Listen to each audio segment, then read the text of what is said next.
Morning বন্ধুরা, কি করছো? সবাই উঠে গেছো? আমি তোমাদেরকে একটা আজকে একটা নতুন রেসিপি দেখাচ্ছি। তোমরাও করে খেয়েছো, তবে পরে দেখাচ্ছি। কাতলা মাছের ডিম দিয়ে আলু দিয়ে ঝোল। তখন কি করেছি, ডিমটাকে দেখাচ্ছি তোমাদেরকে।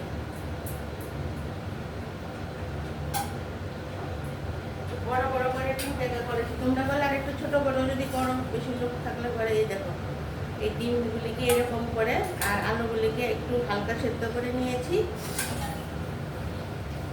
ডিমগুলির সঙ্গে আমি কি করেছি, একটু ময়দা, হলুদ, নুন নিয়ে ময়দাটাকে একটু গুলে নিয়েছি, একটু ঘন করে এইরকম ঘন করে। তারপরে এটার মধ্যে নাহলে তো ডিমটা ছুটে ছুটে যায়, এরকম ঘন করে, দেখেছো? তারপর ওই ডিমগুলিকে ভাজা করে নিয়েছি। বড় সাইজ, যে যেরকম সাইজ করো, কেউ একটু বড়, কেউ এরকম সাইজও করতে পারো। আর আলুটাকে সিদ্ধ করে ভাজা করে নিয়েছি। তারপর তেলের মধ্যে আমি একটা পেঁয়াজ বাটা তিনটে ছোটো ছোটো, এখানে প্রায় 7-8 পিস করেছি, রসুন দিয়েছি। তারপর এইটুকু আদা দিয়েছি। বড় চামচে রাখছি আমার জিরের গুঁড়ো, ধনের গুঁড়ো, স্বাদ মতো নুন, হলুদ, রসুন 3 কোয়া দিয়েছি, ছোটো ছোটো এরকম 3 কোয়া আদা দিয়ে নুন দিয়ে মশলাটাকে, আর একটা টমেটো দিয়েছি, পেস্ট করে ভালো করে কষিয়ে নিয়েছি। টমেটো তোমাদের ইচ্ছে, যদি কেউ খাও দেবে, নাহলে না দেবে। তারপর ওই ডিমগুলি আলুগুলি ছেড়ে দিয়েছি। এখন ডিমের ঝোলটা আমার হয়ে গেছে। এখন তোমাদেরকে আমি দেখাবো যে কত সুন্দর করে ডিমটা হয়েছে। তার আগে ডিমটা দেখানোর আগে বলি, তোমরা আমার চ্যানেল দেখছো তো, প্রতিদিন তো ছাড়ছি, তোমরা প্লিজ আমাকে একটু দেখে সাবস্ক্রাইব করবে।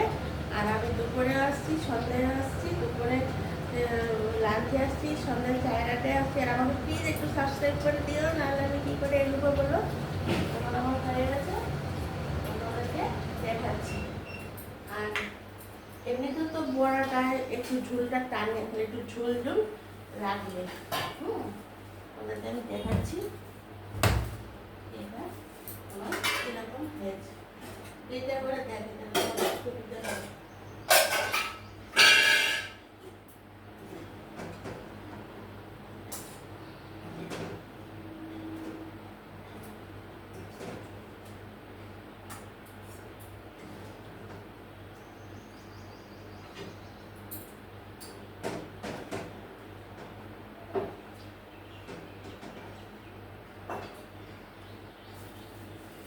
এই দেখো বন্ধুরা, কাতলা মাছের ডিমের বড়া আলু দিয়ে ঝোল।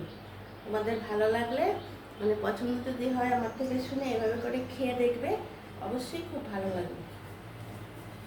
আমি যেভাবে রেসিপিটা বলেছি সেইভাবে তোমরা পরে খেয়ে দেখবে। বুঝতে পেরেছো বন্ধুরা? এইভাবে খেয়ে দেখবে, খুব ভালো লাগবে। বড়া দিয়ে আলু দিয়ে ঝোল গরম গরম ভাতের সঙ্গে খুব টেস্টি হবে। তাহলে বন্ধুরা এখন আসি, টাটা, বাই বাই, সবাই ভালো থেকো।